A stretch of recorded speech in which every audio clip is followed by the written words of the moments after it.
これから始まる大レースひしめき合っていななくは天下のサラブレッド4歳馬今日はダービーめでたいな走れ走れ牧場を本命穴馬かき分けて走れ走れ牧場を追いつけ追い越せ引っこ抜けスタートダッシュで手遅れるどこまで行っても離されるここでお前が負けたならおいらの生活ままならぬ走れ走れ走れ牧場を本命穴馬かき分けて走れ走れ走れ牧場を追いつけ追い越せ引っこ抜け走れ走れ走れ走れ走れ牧場を本命穴馬かき分けて走れ走れ走れ走れ走れ牧場を追いつけ追い越せ引っこ抜け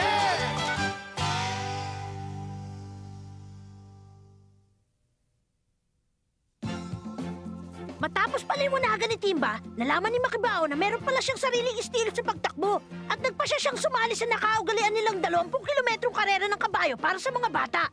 At ibig sabihin, magkakaroon ulit ng pagkakataon si Makibao na labanan si Timba. Kapag natalo ka, dito ka naman ninirahan sa Mongolia habang buhay. Kaya kahit anong mangyari, kailangan mong manalo, Makibao! Gagamitin ni Makibao ang lahat ng lakas niya sa pagtakbo!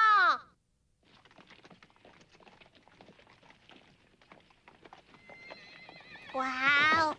Napakarami palang kabayo rito. Tama ka. Napakarami nila kumpara sa mga kabayong pangarero sa Japan. Ayos ka na ba, Mataro?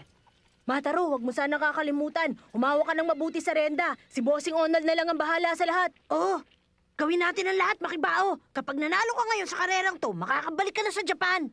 Oo nga, alam ko naman yon. Pero hindi ko pa rin alam kung ano yung natural na paraan ko sa pagtakbo. Paano na yan? Bakit? Anong nangyayari? May problema ba, Makibao? Ikaw pala, Timba. Hindi ba, ang sabi mo sa akin, gamitin ko lang yung natural na paraan ko sa pagtakbo? Kanina ko pa iniisip yon hanggang ngayon hindi ko pa rin maalala kung paano. Paano ko ba yung sasabihin sa'yo? Hayaan mo na lang. Malalaman mo rin yung pag tumatakbo ka na. Huwag ka lang magpakahirap pa mag-isip kung paano yon. Naalala mo ba noong nakaraan? Ayaw mo masaktan ng lobo ang batang yan kaya tumakbo ka ng napakabilis. Dahil doon kaya lumabas ang totoong kakayahan mo. Habang binibigay mo ang lahat ng makakaya mo, maaalalang gawin yun ng katawan mo kahit hindi mo utusan. Oo, tama yung Makibao. Kapag tumakbo ka ng buong lakas, may lalabas mo na itatago mong kakayahan. Matatalo kita agad kapag hindi ka tumakbo ng mabilis katulad ng ginawa mo noong nakaraan. Tsaka karera ang gagawin natin. Kaya hindi pwedeng hindi ako tumakbo ng mabilis. Mataro, paano? Galingan na lang natin pareho.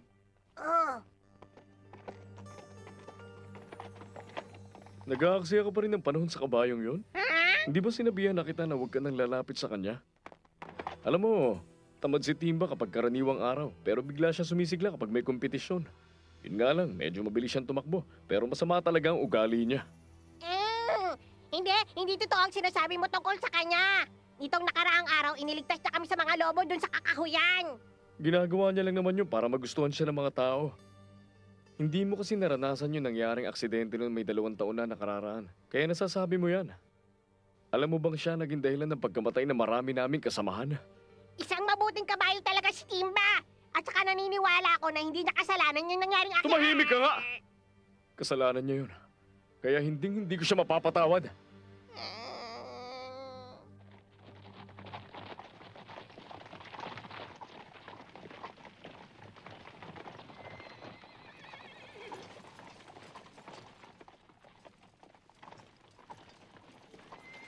Kumakanta yung mga bata.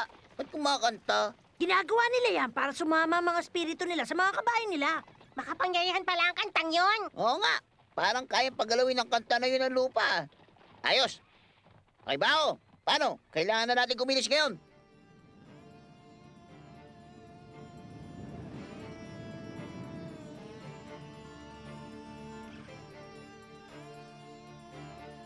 Hanggang San Bensong, 10 kilometro ang layo nun. Bumalik kayo agad kapag narating nyo na yun. 20 kilometro ang papunta at pabalik.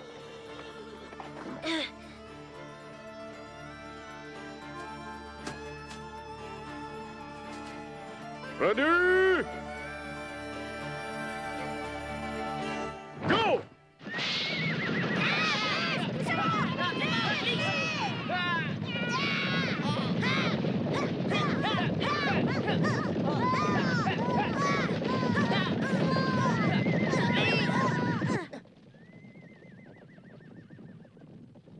Aber, sige nga. Tignan natin kung nadagdagan ang kakayahan ng maliit na puting kabayong yun pagkatapos siya manggaling ng Mongolia.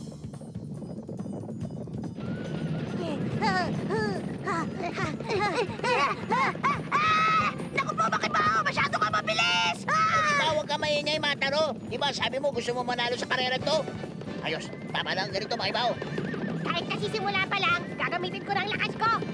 Sana makatakbo ko gamit ang natural kong paraan sa pagtakbo. Kasi simula pa lang, ang bilis na kagad ng takbo niya. Pero mukhang maabutan na siya ng timba. Ayan na. Gawin na natin yung plano. Oh. Manda na kayo! Oh! Nakaharang sila. Anong ibig sabihin nito?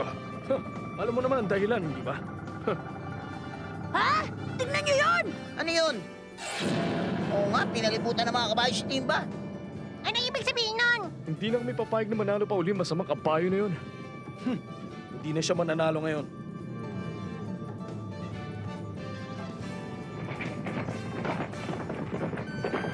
Oh, hindi!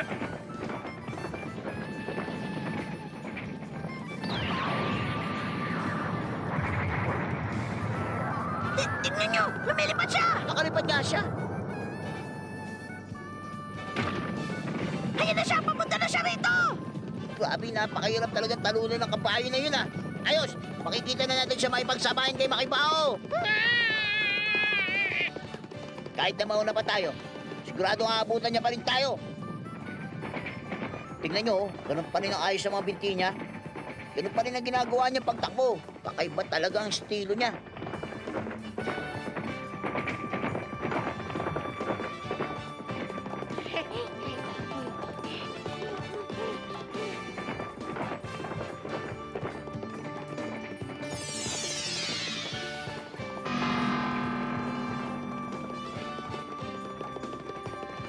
Ayan na siya!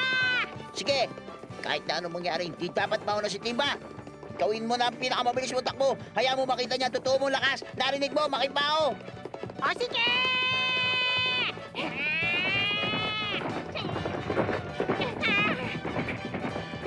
Hindi ko pa rin nagawa!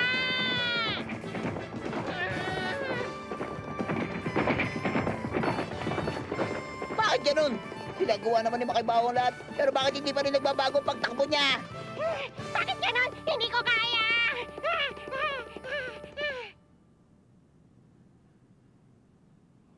Subukan mo uli, Makibao. Kahit ano mangyari, kailangan maalala mo ang paraan na yon. Alalahanin mo yung natural na paraan mo sa pagtakbo. Hindi kayo dapat mag-alala. Hindi nyo naman nakikita ko ano nangyayari. Kinakailangan pa natin maghintay sa kanila bago sila makabalik dito. Huh? Ano ito? Ano nangyari, Durucci? Tumigil kasi ang orasan ng kabayo ko. Bakit kaya tumigil ang orasan na yan? Alam nyo, merong 10 taon na nakakaraan sa Natomo Race. Pero isang kabayo ro na mas mabilis pang tumakbo kaysa kay Timba. Ang kaso, nung tumigil ang orasan na to, namatay din ang kabayo na yun habang nasa karera pa siya. Ano yung sinabi niyo? Senyalis ito. Pero sana naman walang masamang mangyari sa kanila. Ayos! Magaling, Timba! Magaling! Ikaw uli ang magiging champion! Sigurado matutuwa rito si Papa! Ano ba itong nararamdaman ko? Pakiramdam ko, may masamang mangyayari.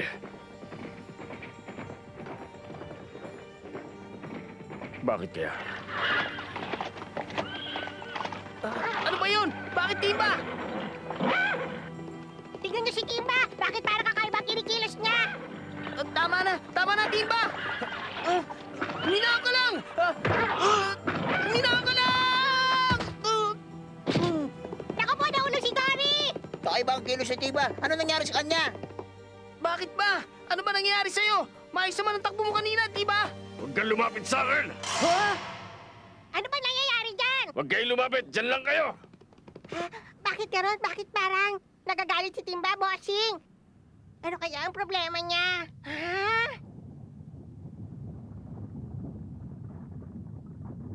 Ano kaya yung ingay na yun? Tingnan nyo, meron gumagalaw doon, oh! Ah! Teka, hindi naman kaya, hindi pwede!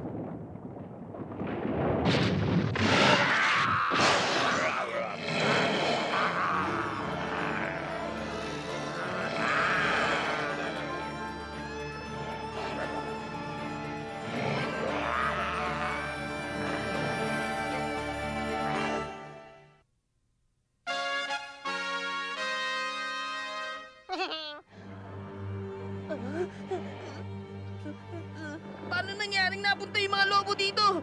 Bakit ganito? Bakit napakaraming lobo dito? Nasa kakahuyan lang sila, di ba? Bakit napunta sila rito ngayon? Pumasok kayo basta sa kakuyan na wala kaming pahintulot. Akala nyo makakaligtas kayo sa ginawa nyo? Narito kami para pagbayarin kayo sa ginawa ninyong panggugulo sa Ganon ba? kakuyan! Kung ganon, ginalit natin ang mga lobong yan kasi pumasok tayo sa teritoryo nila nang walang pahintulot. Napakagulo talaga ng mga lobo na to. Paano na yan? Ano gagawin natin? Timba? Ano pa silbi ng pagtatanong ngayon? Hindi tayo mananalo kung lalaban tayo sa kanila. Tama, mabuti pa siguro tumakas na lang tayo. Hindi ganun kadali yun. Maya-maya pa darating na yung iba pa mga kabayo. Pag tumakas tayo, sila naman ang lulusubin. Ang mabuti pa, itaboy na lang natin ang mga lobo sa ibang lugar para hindi na nila atakihin pang ibang kabayo. Hindi ka ba nag-iisip? Limot mo na ba may kasama tayong dalawang bata? Hindi tayo pwede makipagsapalaran. Kung gano'n, ano gagawin natin ngayon? Meron pang isang paraan para maprotektahan ng iba pang kabayo at ang dalawang bata. Yun ang ibalik nyo sila sa pinanggalingan natin. At sabihin sa iba kung ano nangyayari dito. Ano, Timba? Ibig sabihin, may iiwan ka? Mag-iisip ako ng paraan kung paano sila rito mananatili. Hindi pwede yon. Hindi ka namin pwedeng iwanan dito na mag-isa. Pero wala na ibang paraan. Kahit na maiwan ka rito, hindi mo sila mapipigilan. Kahit na bumalik ako ron para sabihan ng iba, hindi rin sila maniniwala sa akin. Di mo naman isasakripisyo ang buhay mo, di ba? Pampihira, nagbibiro ka ba? Sa tingin mo ba tatalunin ako ng mga lobong to? Hindi pa ako ganun katanda. Talaga? Totoo yun? Talaga bang hindi ka mamamatay, Timba? Wala na kayong panahon. Huwag niyo na ako alalahanin. Sige na, umalis na kayo. Ipinapaalala ko lang sana sa iyo yung misyon mo. Huwag mong kalilimutan. Kailangan mong tuparin yon. Pero Timba, paano ka? Hindi mo ba ako narinig? Huwag mong kalimutan ang misyon mo! Kailangan mong gawin yon! Ayos! Dali, Dory! Sakay na! Kumapit kayo ng mabuti sa akin! Tara na! Paalam na sa'yo. Maliit na kabayo. Natutuwa talaga ako na nagkaroon ako ng isang tunay na kaibigang katulad mo.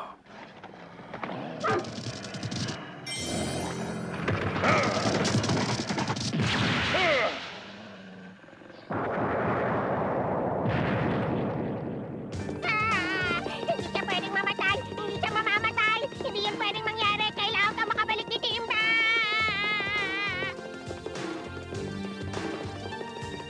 Nangyari ang lahat ng ito dahil hindi tayo nag-iingat sa pagpasok sa kakawyan.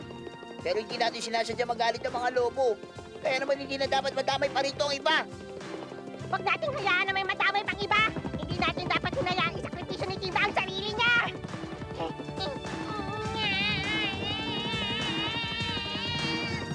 Ang bilis niya! Ang bilis na ng takbo ni Makibao! Kakaiba na ang takbo niya kumpara kanina! Napakabilis ng takbo niya! Samantalang sa kanya tayo, mas mabilis siya kaysa kay Timba! Timba! Napakabilis na ng takbo niya.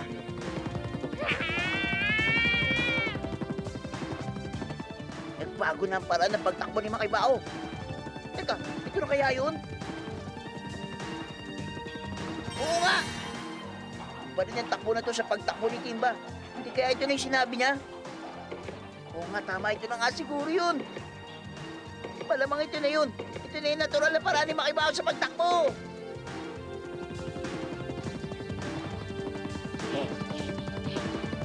Hindi pwede, Timba! Hindi ako makakapayag na mamatay ka, Timba!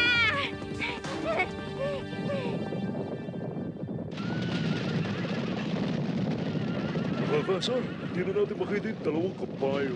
Oo nga, tama bang ituloy pa natin ang pagtakbo sa karerang to? Sino yun? Tingnan nyo, pabalik yung puting kabayo. Tigil! Tumigil kayong lahat! Tumigil na kayo! Paparating ang mga lobo! Maraming lobo sa direksyon na yan! Totoo ba ang mga sinabi mo? Merong mga lobo ron? Totoo yun! Sa banda ron, bigla kami natake ng napakaraming lobo! Teka, sandali. Yung sinasabi niyo ba napakaraming lobo, nakasunod ba sila sa inyo ngayon? Huwag kayong mag-alala! Nagpaiwan doon si Kimba! Pinipigil niya ngayon ang mga lobo para hindi makarating dito! Wala man lang siya kasama ron! Nilalabanan niya mag-isa ang napakaraming mga lobo!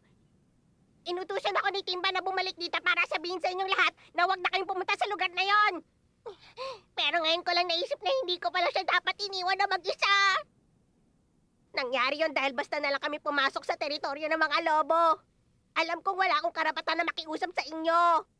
Nakikiusap ako, sana tulungan niyo akong iligtas si Timba. Sige na naman, samahan niyo ako ron. Puntahan na natin siya. Pero si Timba, nagpaiwan siya at pinigilan ng mga lobo para iligtas tayo? Oo, tama yun. Si Timba, nagpaiwan siya doon na mag-isa. Handa siya mamatay para mailigtas tayo. Pero sino naman ang maniniwala ron? Ha? Anong kamo? Tama yun. Tumatakas ang isang yun kapag merong masama nangyayari. Hindi niya isasakripisyo yung sarili niya para sa iba. Oo, totoo yun. 2 taon na nakakaraan. Ganun ang ginawa niya. Tumakas siya! Kahit naligtas pa kayo ni Timba, hindi namin siya kailangan naligtas. Hayaan niyo parusahan siya ng Diyos sa mga ginawa niya dati. Huwag niyong sabihin yan. Kagustuhan ng Diyos ang nangyari. Kung ganon ibig niyong sabihin, wala kayong pakialam kahit anong mangyari sa kanya. Oo, tama yun. Sa pagkakataong to, hindi namin siya pakikialaman. Ang batang kabayong to, siya si Akula. Alam mo kasi, inatake siya ng mga lobo 2 taon na nakalipas. Napinsala ang kaliwang tenga niya, pati na rin ang likod niya. Hindi lang yun. Nakita rin niyang pinaslang ang nanay niya. Bukod sa pinsala sa katawan, mas malala ang inabot ang pinsala ng kalooban niya. At kasalanan yun lahat ni Timba. Pero hindi totoo yun. Hindi naman kasalanan ni Timba yung nangyari dati. Tumigil ka na. Huwag mo nang ituloy yun, Akula. Huwag mo na siyang alalahanin pa. Sa halip na mabuhay siya na nagsisisi, hayaan mo na lang siya mawala para naman matahimik na siya. Kahit ano sabihin mo, hindi kami pupunta ron. Kung sa tingin mo may pananagutan ka sa kanya, iligtas mo siya. Hindi ka namin pipigilan. Tayo na! Magsibalik na tayo ron! Halina kayo mga kasama! Tara, Akula. Bumalik na tayo.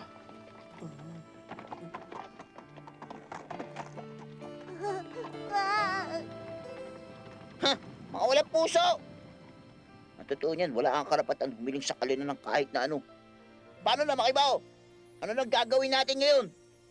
Hindi natin kaya labanan ng mga lobong yun dahil napakarami nila. Hindi! Kailangan bumalik! Iniligtas ako ni Timba sa mga lobong yun nung nakaraan. Susuklian ko ang ginawa niya. Ako naman ang magliligtas kay Timba sa pagkakataon na to! Makibaw! Magaling! Yun talaga ang tamang gawin, Makibaw. Sige lang, tama na isip mong yan. Hoy, Makibaw! Makibaw, mag-ingat ka!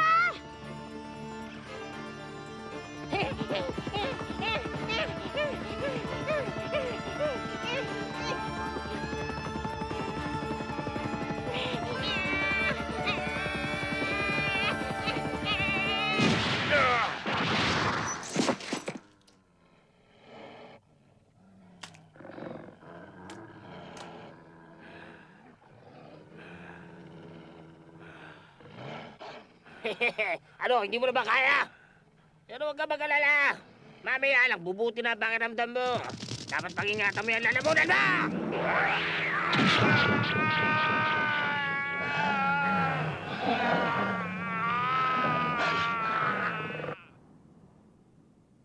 Mr. Zhang, bakit ang tagal nila? Oo nga.